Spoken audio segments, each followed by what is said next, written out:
PS4 Telugu channel news కి స్వాగతం. నేను సంధ్య. ముందుగా ముఖ్యాంశాలు. నేడు సొంత నియోజకవర్గంలో ప్రధాని మోదీ పర్యటన. యాదాద్రిలో వైభవంగా సాగిన గిరి ప్రదక్షిణ. రేషన్ సరుకుల పంపిణీలో మోసం చేసిన వారిపై కఠిన చర్యలు తీసుకుంటాం నాదెండ్ల మనోహర్.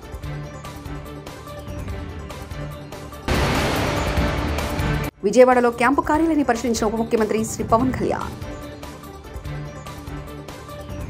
ప్రధాని నరేంద్ర మోదీ ఈరోజు వారణాసిలో పర్యటించనున్నారు. ఈ పర్యటనలో భాగంగా సాయంత్రం 4 గంటలకు లాల్ బహదూర్ శాస్త్రి ఇంటర్నేషనల్ ఎయిర్పోర్టుకు ఆయన చేరుకుంటారు. అనంతరం వారణాసిలో ఏర్పాటు చేసిన పీఎం కిసాన్ సమ్మాన్ సమ్మేళన్ కార్యక్రమంలో ప్రధానమంత్రి కిసాన్ యోజన కింద లబ్ధిదారులకు 17 విడత విధులను ఆయన విడుదల చేయనున్నారు. కేంద్ర రక్షణ శాఖ మంత్రి రాజ్నాథ్ సింగ్ నివాసంలో బీజేపీ సారథ్యంలోని ఎన్డీఏ నేతలు మంగళవారం సాయంత్రం 4 గంటలకు కీలక సమావేశం జరపనున్నారు. 18వ లోక్సభ స్పీకర్, డిప్యూటీ స్పీకర్గా ఎవరిని ఎంపిక చేస్తారనే ఊహాగానాల నేపథ్యంలో ఈ కీలక సమావేశం జరుగుతుంది. ఎన్డీఏ భాగస్వాముల మధ్య స్పీకర్, డిప్యూటీ స్పీకర్ విషయంలో ఏకాభిప్రాయ సాధన కోసం ఈ సమావేశంలో చర్చిస్తారని తెలుస్తుంది. అతిపెద్ద పార్టీగా నిలిచిన బీజేపీ ఈసారి కూడా స్పీకర్ పదవిని తిరిగి నిలబెట్టుకునుంది. డిప్యూటీ స్పీకర్ పదవిని ఎన్డీఏ భాగస్వాములకు కేటాయిస్తుందని సమాచారం. రాజ్నాథ్ నివాసంలో జరగనున్న సమావేశంలో జేపీ నడ్డా, కిరణ్ రిజిజు, చిరాగ్ పాశ్వాన్, రామ్మోహన్ నాయుడు, కింజరాపు, లలన్ సింగ్ తదితరులు హాజరవుతారని తెలుస్తుంది. ప్రముఖ పుణ్యక్షేత్రం యాదాద్రిలో గిరి ప్రదక్షిణ వైభవంగా జరిగింది. స్వామి జన్మ నక్షత్రం స్వాతి సందర్భంగా మంగళవారం ఉదయం నిర్వహించిన ఈ కార్యక్రమంలో భారీ సంఖ్యలో భక్తులు పాల్గొన్నారు. ప్రభుత్వ వైపు ఆలేరు ఎమ్మెల్యే బీర్లా ఐలయ్య, ఆలయ ఈవో భాస్కరరావు సమక్షంలో వైకుంఠ ద్వారం వద్ద ప్రత్యేక పూజలు నిర్వహించారు. కొండ చుట్టూ ప్రదక్షిణ చేశారు.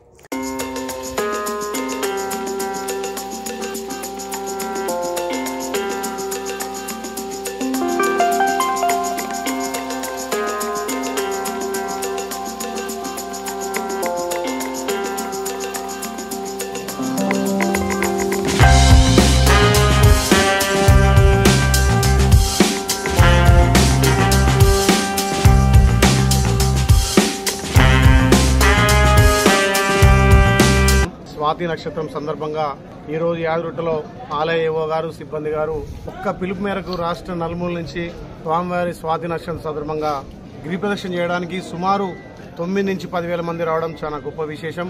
ఈ సాంప్రదాయాన్ని రాష్ట్ర నలుమూల, దేశం నలుమూల ప్రతి భక్తుడు గిరి ప్రదక్షిణ చేసి స్వామివారి ఆశీస్సులతోటి స్వామివారి దగ్గర కోరికలు తీర్చుకోవడం కోసం ఈ గిరి ప్రదక్షిణ ఎంతగానో భక్తులకు ఒక మనోధైర్యం. స్వామివారి సన్నిధిలో గిరిప్రదక్షిణ చేయడం జన్మధన్యంగా మబ్బుల 5 గంటల నుంచి సుమారు ఒక 45 నిమిషాల్లో మెట్ల ద్వారా స్వామివారి దర్శనం చేసుకోవడం. గతంలో ఇక్కడ ఉన్నటువంటి సాంప్రదాయాలు ఈ 9 ఏళ్లుగా లేకపోవడం, ఇక్కడ వచ్చినటువంటి యువ గారు చొరవతోటి ఆలయ సిబ్బంది కూడా, అర్చకులు కూడా మళ్లీ గతంలో ఉన్నటువంటి పూర్వవైభవం తేవడానికి వాళ్ళ ప్రయత్నం సఫలించింది. గతంలో ఉన్నటువంటి సాంప్రదాయాలను మళ్లీ పునరుద్ధరించి వచ్చే భక్తులకు అన్ని విధాల ఫెసిలిటీ కల్పించి స్వామివారి దర్శనం కూడా ఒక గంటలోనే దర్శించుకునే విధంగా ఇంకా చర్యలు తీసుకొని వారికి అందరికి కూడా ఇక్కడ భోజన వసతులతో పాటు మొన్ననే ఇక్కడ సమావేశంలో సుమారు ఒక 5,000 మందికి రోజు నిత్యాన్నదానం కూడా జరిగే విధంగా దానికి ఒక ₹1 కోటి కమిషనర్ గారితో కూడా శాంక్షన్ తీసుకొని వచ్చే ప్రతి భక్తుడు కూడా ఈడ అన్నదాన కార్యక్రమంలో భోజన వసతి చేసుకొని స్వామివారి దర్శనం చేసుకొని వాళ్ళ మొక్కులు చెల్లించుకొని పోయే విధంగా స్వామివారి ఆశీర్వాదంతో దినదినాభివృద్ధిగా యారుటం. పౌర సరఫరాల శాఖ ద్వారా పేదలకు సరఫరా చేసే సరుకుల పంపిణీలో మోసం చేసిన వారిపై కేసులు నమోదు చేసి కఠిన చర్యలు తీసుకుంటామని పౌర సరఫరాల శాఖ మంత్రి నాదెండ్ల మనోహర్ స్పష్టం చేశారు. సరుకుల తూకాల్లో అక్రమాలకు పాల్పడిన వారితో సహా వారి వెనుక ఉన్న వారిని వదిలిపెట్టేది లేదని స్పష్టం చేశారు. కేసులు నమోదు చేసి కఠిన చర్యలు తీసుకుంటామని హెచ్చరించారు. 2 రోజుల క్రితం తెనాలిలో మండల స్థాయి స్టాక్ పాయింట్లో తాను తనిఖీ చేసినప్పుడు కందిపప్పు, పంచదార, పామాయిల్ తూకాల్లో 50 నుంచి 80 గ్రాములు తక్కువగా ఉన్నాయని గుర్తించినట్లు తెలిపారు. ధాన్యం అమ్ముకునే రైతులకు అన్యాయం జరగదని, పారదర్శకంగా వ్యవహరిస్తామని ఈ సందర్భంగా భరోసా ఇచ్చారు. 80 గ్రాములు తూకంలో తేడా స్పష్టంగా కనపడింది. సో రాష్ట్ర వ్యాప్తంగా సుమారు 253 మండల్ లెవెల్ స్టాక్ పాయింట్లని తనిఖీ చేసి సమగ్రమైన రిపోర్టు ప్రజెంట్ చేయమని ఆ రోజు నేను అధికార యంత్రాంగాన్ని కోరాను. దానికి అనుగుణంగా ఇప్పటి వరకు 62 MLS పాయింట్స్ పరిశీలించారు. స్టాక్ పాయింట్స్లోకి వెళ్ళి శాంపిల్స్ తీసుకుని చెక్ చేశారు. అందులో సుమారు 24 కేసెస్ డిటెక్ట్ అయినాయి. సో ఈ 24 కేసెస్ కూడా కేసు బుక్ చేస్తున్నారు. చాలా సీరియస్గా చట్ట ప్రకారంగా ఎవరైతే సప్లై చైన్లో ఇన్వాల్వ్ అయ్యారో వాళ్ళందరిపైన కూడా చాలా బలమైన చట్టాన్ని తీసుకొచ్చి దానికి అనుగుణంగా కేసెస్ రెడీ చేయమని చెప్పారు. ఎల్లుండి కల్లా ఈ 253 స్టాక్ పాయింట్లో కూడా పూర్తి స్థాయిలో లీగల్ మెట్రాలజీ డిపార్ట్మెంట్, అదేవిధంగా స్థానికంగా ఉన్న జాయింట్ కలెక్టర్లు, తహసీల్దారు వాళ్ళు కూడా వెరిఫికేషన్ చేసి ఒక సమగ్రమైన విచారణ అందించిన తర్వాత తప్పకుండా వీళ్ళపైన చర్యలు తీసుకునే విధంగా స్పందిస్తాం. ఇది పెద్దగా ఇదేమీ రాకెట్ సైన్స్ కాదు. మేము కోరుకునేది ఏంటంటే వినియోగదారుడికి ఒక భరోసా కల్పించాలి, నిజాయితీగా వ్యవహరించాలి. 500 గ్రాముల ప్యాకెట్ పాపం పేదవాడు కొనుక్కుని ఇంటికి తీసుకెళ్తున్నప్పుడు అందులో కొంతమందికి బెనిఫిట్ అయ్యే విధంగా 40 నుంచి 50 గ్రాములు తగ్గించుకుని వీళ్ళు రాష్ట్ర వ్యాప్తంగా. Andhra Pradesh deputy CM Pawan Kalyan camp కార్యాలయం ఖరారు కావాల్సి ఉంది. హైదరాబాద్ నుంచి విజయవాడ జనసేనాని నేరుగా జలవనరుల శాఖ క్యాంపు కార్యాలయాన్ని పరిశీలించారు. తన కోసం ఏర్పాటు చేసిన క్యాంపు కార్యాలయాన్ని పవన్ కళ్యాణ్ నిశితంగా పరిశీలించారు. ఆ కార్యాలయాన్ని జనసేన ముఖ్య నేత నాదెండ్ల మనోహర్ పరిశీలించారు. కార్యాలయాన్ని పరిశీలించి పవన్ కళ్యాణ్కు బాగుంటుందని అభిప్రాయపడ్డారు. ఆఫీసును పవన్ కళ్యాణ్ ఈరోజు పరిశీలించారు. పవన్ ఓకే అంటే అది ఆయన క్యాంపు కార్యాలయంగా మారుతుంది. పవన్ కళ్యాణ్ డిప్యూటీ సీఎంగా రేపు బాధ్యతలు స్వీకరిస్తారు. పంచాయతీరాజ్, గ్రామీణాభివృద్ధి శాఖలను పర్యవేక్షిస్తారు.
టీడీపీ పాలనతోనే పోలవరం పనులు పరుగులు, త్వరలోనే రైతుల జీవితాల్లో వెలుగులంటూ పంచమూర్తి అనురాధ వ్యాఖ్యానించారు. శంకుస్థాపన చేశారు తప్ప ఒక్క అడుగు కూడా ముందుకెళ్ళింది లేదు. 20 ఏళ్ల నాడు మరి వైఎస్ రాజశేఖర్ రెడ్డి గారు శంకుస్థాపన చేశారే తప్ప ఒక్క అడుగు కూడా ముందుకెళ్ళిన పరిస్థితి లేదు. ఏదో పోలవరం ప్రాజెక్టుకి నేను ముందుకు తీసుకెళ్లాను అని చెప్పడానికి ముందు కాలువలు తవ్వేసి మట్టిని మింగేసి మొబిలైజేషన్ అడ్వాన్సులు పేరుతో కమిషన్లు నొక్కేసిన హీన చరిత్ర వైఎస్ రాజశేఖర్ రెడ్డిది. అలా ఆ పోలవరాన్ని కమిషన్లతో తినిపారేసి జలయజ్ఞాన్ని కాస్త ధనయజ్ఞంగా మార్చేసి 1000 కోట్లు మింగేశారు రాజశేఖర్ రెడ్డి కుటుంబం. తర్వాత నారా చంద్రబాబు నాయుడు గారు ముఖ్యమంత్రి అయిన తర్వాత 2014లో ఈ పోలవరం ప్రాజెక్టుని ఆ యొక్క కళని సాకారం చెయ్యాలి, నిజం చెయ్యాలి అనే ఉద్దేశంతో పోలవరాన్ని పరుగులు పెట్టించిన ఘనత నారా చంద్రబాబు నాయుడు గారిది. 72% పోలవరం ప్రాజెక్ట్ని పూర్తి చేయటం జరిగింది. ఒక్క రోజులో 35,000 క్యూబిక్ మీటర్ల కాంక్రీట్ని నారా చంద్రబాబు నాయుడు గారు వేయించడం జరిగింది.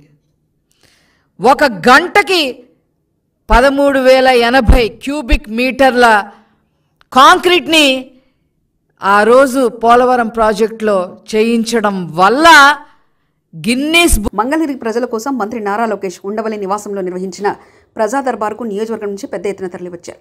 తమ సమస్యలపై వినతి పత్రం అందించారు. ప్రత్యేక యంత్రాంగం ఏర్పాటు చేసి వీలైనంత త్వరగా అందరి సమస్యలు పరిష్కరిస్తానని మంత్రి భరోసా ఇచ్చారు.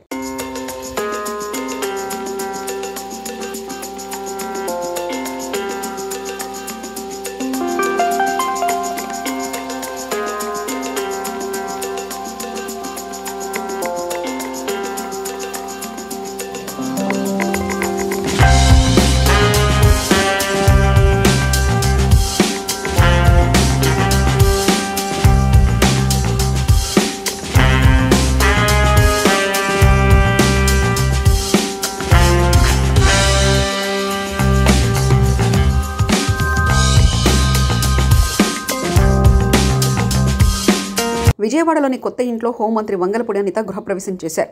కొత్త ఆటోనగర్లోని పారిశ్రామికవేత్త పుట్టగుంట సతీష్కు చెందిన 4 అంతస్తుల భవనాన్ని ఇకపై హోంమంత్రి తమ నివాసంగా నిర్ణయించుకున్నారు. ఆమె కుమార్తెతో కలిసి పూజా కార్యక్రమాలు నిర్వహించి గృహప్రవేశం చేశారు. ఇకపై హోంమంత్రి క్యాంపు ఆఫీస్గాను ఇదే భవనాన్ని మంత్రి వంగలపూడి అనిత వినియోగించనున్నారు. 2019 సంవత్సరానికి ముందు ప్రవేశపెట్టిన పథకాలు ఇప్పటికీ కొనసాగుతున్నట్లయితే వాటికి పాత పేర్లను పెట్టాలని రాష్ట్ర ప్రభుత్వం అన్ని శాఖలను ఆదేశించింది. 2019, 2024 మధ్య ప్రవేశపెట్టిన కొత్త పథకాలను పేర్లను తొలగించాలంది. తదుపరి ఆదేశాలు వచ్చే వరకు పేర్లు లేకుండానే పథకాలు కొనసాగించాలన్నది. పార్టీల రంగులు, జెండాలలో ఉన్న పాస్ పుస్తకాలు, లబ్ధిదారుల కార్డులు, సర్టిఫికెట్ల జారీని వెంటనే నిలిపివేయాలని సూచించింది. రీసర్వే పూర్తయిన గ్రామాల్లో పంపిణీ కోసం గత సర్కారు ముద్రించిన పట్టాదారు పాసు పుస్తకాలను నిలిపివేయాలని ఎన్డీఏ ప్రభుత్వం నిర్ణయించింది.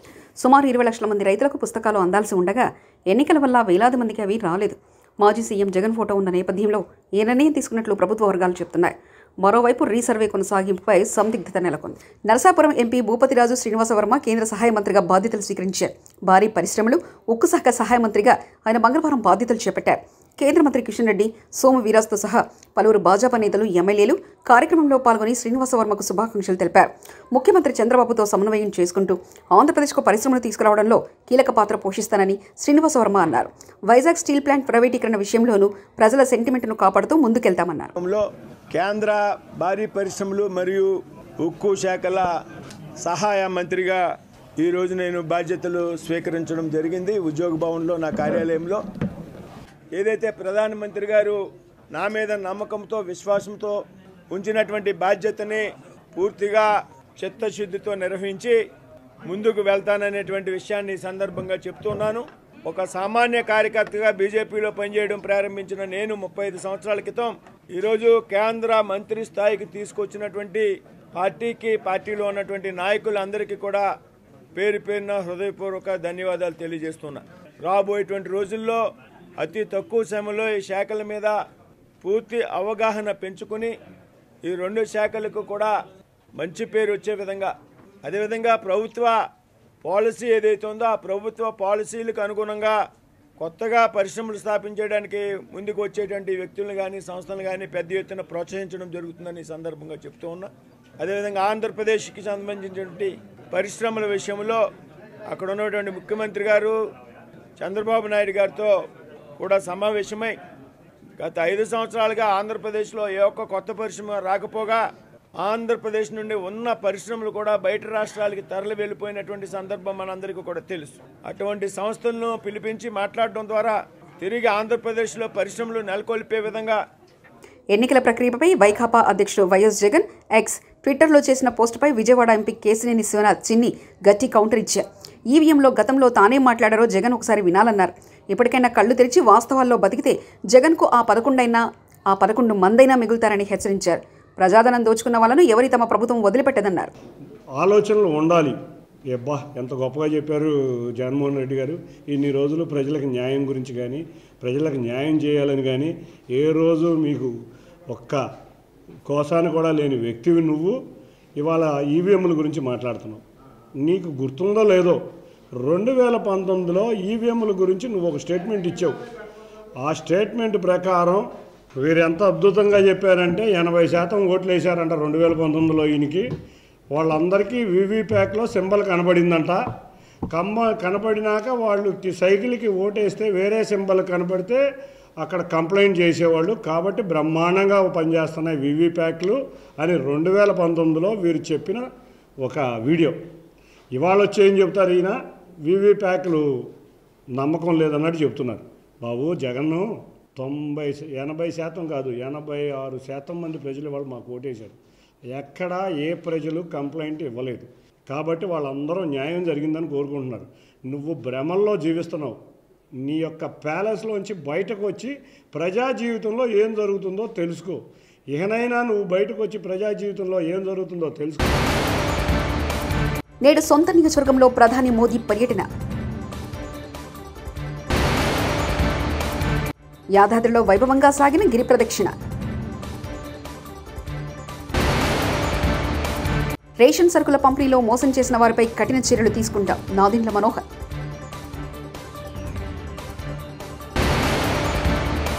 విజయవాడలో క్యాంపు కార్యాలయాన్ని పరిశీలించిన ఉప ముఖ్యమంత్రి Shri Pawan Kalyan. TS4 Telugu channel news ఇంతటితో సమాప్తం. చూస్తుండండి TS4 తెలుగు ఛానల్.